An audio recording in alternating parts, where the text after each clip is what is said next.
Olá pessoal, seja bem-vindo ao canal XYZ da Engenharia. Hoje essa aula vai ser uma aula de socorro para alguns alunos do curso de Engenharia que estão com dificuldade para poder calcular o fator de atrito, tá bom? Nessa aula de hoje nós vamos observar, uma aula bem rápida, vamos observar como calcula o diagrama de Mode, tá bom? O diagrama de Mode ele é muito útil para poder calcular o fator de atrito, tá? Que é o Fzinho, calcular o número de Reynolds, que é o RE, e você também pode calcular a rugosidade relativa, que é o E sobre D, tá? Que é a rugosidade absoluta sobre o diâmetro, tá bom? Você vai utilizar esses três termos aqui. Tendo de posse 2, você consegue qualquer um desses três mediante as outras constantes, tá? Mas geralmente o diagrama de Mode é utilizado para calcular o Fzinho, que é o fator de atrito, geralmente utilizado na fórmula de Darcy, para você poder calcular a perda de carga, né, que é o H. Vai ter H igual F, o Fzinho,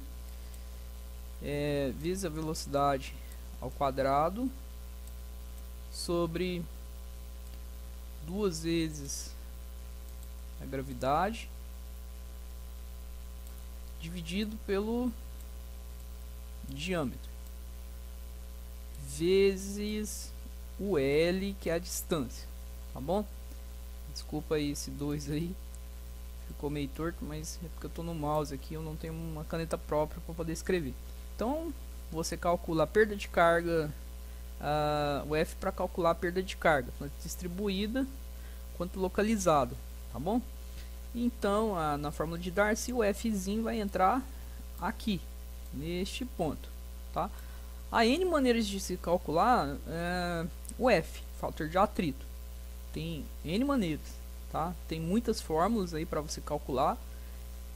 E o diagrama de Mode é uma das maneiras, assim, bem dizer, mais práticas para se fazer o cálculo do fator de atrito.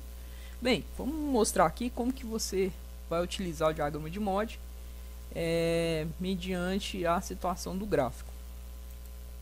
Bem, no diagrama de Mode nós vamos ter um retângulo, né, que é o diagrama. Nós vamos ter na lateral aqui E sobre D, que é a rugosidade relativa. Nós vamos ter valores de Reynolds, tá? Nós vamos ter o fator de atrito. Então é aqui onde vocês vão buscar os valores, preste bem atenção, tá bom? Tem alguns diagramas de Mode que são diferentes, tá bom? Eu estou buscando especificamente esse tipo de modelo para demonstrar para vocês, tá? Tem um que o Reynolds é em cima, você busca o Reynolds em cima, tá? E esse aqui especificamente você busca o Reynolds embaixo, tá bom? Então vamos lá observar como funciona as linhas do diagrama. Então, por exemplo, Reynolds é mais ou menos assim, considere linhas retas, tá bom? São linhas, na verdade, verticais, onde você busca os valores de Reynolds e traça a linha até em cima, tá bom? Por exemplo, eu vou pegar o valor de Reynolds que eu fiz a leitura aqui na parte de baixo, né? E aí eu vou traçar até a parte de cima, tá? Tente traçar reto, não como eu fiz aqui, utilizando uma régua. Bem, quais são os próximos valores? Você vai ter... Bem, pessoal, vamos falar sobre a região de E sobre D. E sobre D é a região onde você vai buscar valores da rugosidade relativa, onde E é bem específico do material. Então, por exemplo, se você tem ferro fundido, aí você vai colocar no E e dividir pelo diâmetro. Lembrando que tudo dessa divisão seja em milímetros. Bem, você buscou o valor de E sobre D, você vai marcar no gráfico. por exemplo, ó, meu valor deu bem aqui, tá? Aí você vai ter uma curva, você vai ter curvas, tá bom? Você vai utilizar essas curvas como curvas de níveis. Então, por exemplo, ó, deu um valor entre essas duas curvas. Quem eu vou adotar? Sempre a de cima, tá bom? Os valores de curva de nível. Vou mostrar um exemplo mais específico para que vocês entendam, mas mais ou menos assim, tá bom? Então vamos passar para a próxima para que vocês compreendam os próximos valores.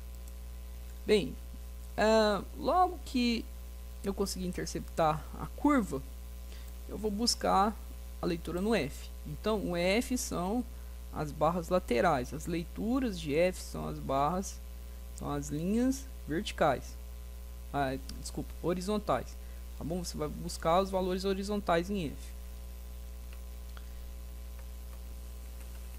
Então vamos pegar um exemplo aqui do gráfico de MODI, tá bom? Você tem que ter de posse o número de Reynolds para observar essa situação. Reynolds, dependendo do cálculo que você fizer, ele pode dar turbulento, pode dar regime turbulento, pode dar regime de transição e pode dar o regime laminar. Logo que você observar, que você calcular o Reynolds deu laminar, você pode calcular os valores laminares em cima dessa reta aqui, tá bom? Você pode vir aqui, por exemplo, ó, o Reynolds deu este valor. Você traceja o Reynolds, bateu em cima da reta, ó, bateu, ó, em cima desta reta aqui, bateu em cima dessa reta, você vai buscar a rugosidade relativa aqui. Quando interceptar na reta, você busca o valor aqui de F, tá bom? Bem, para regime de transição, está dentro dessa região aqui, ó, regime de transição, tá? Regime de transição existe maneiras mais específicas de se calcular entre o regime de transição. São algumas das fórmulas que você encontra na internet, tá bom? Agora, para regime turbulento, realmente turbulento, você vai utilizar os gráficos das curvas de níveis que estão nas laterais, tá bom? Então você vai ter um exemplo aqui. Olha, você calculou E sobre D, você conseguiu observar que E sobre D deu um valor de 0,02, beleza, é a curva de nível, bateu bem em cima, tá? E aí você tem Reynolds deu 2 vezes 10 a quinta. Então, lembrando que esse gráfico está em escala logarítmica, tá? Você vai notar que essas proximidades aqui, elas são diferentes, elas não são iguais em centímetros, em escala de centímetros. Estão em escalas logarítmicas, tá bom? Então, preste bastante atenção nas potências de 10 aqui, ó, tá? Isso aqui indica a potência de 10, por exemplo, se bater o valor aqui, vai ser 7 vezes 10 ao cubo, né? Observar se isso aqui é um 3, a quinta, aliás, 7 vezes 10 a quinta, tá? Por exemplo, se caiu nessa casa, bateu próximo ao valor de 5, então 5 vezes 10 a sexta. Então, beleza, ó, vamos observar este valor aqui, tá bom? Este valor aqui, observando ele, vamos supor que eu consegui, eu fiz o cálculo e deu as proximidades desse valor, eu vou marcar em cima e aí eu busco a interseção da minha curva F, que foi 0,02. Bem, quando tocou a curva, eu vou seguir uma linha reta para observar o F. Então F 0,025, tá? Qual é o F? Você pode já introduzir na fórmula de Darcy e aí você consegue executar o cálculo. Bem, pessoal, então de maneira simples falando, calcular o F pelo diagrama de MODI, o gráfico de MODI, é desse jeito, isto nos parâmetros deste gráfico, tá bom? Dúvidas no comentário, eu peço que vocês se inscrevam no meu canal aí, deixe seu like, tá bom? Para ajudar a gente a fazer mais vídeos aí. Então obrigado galera, um abraço.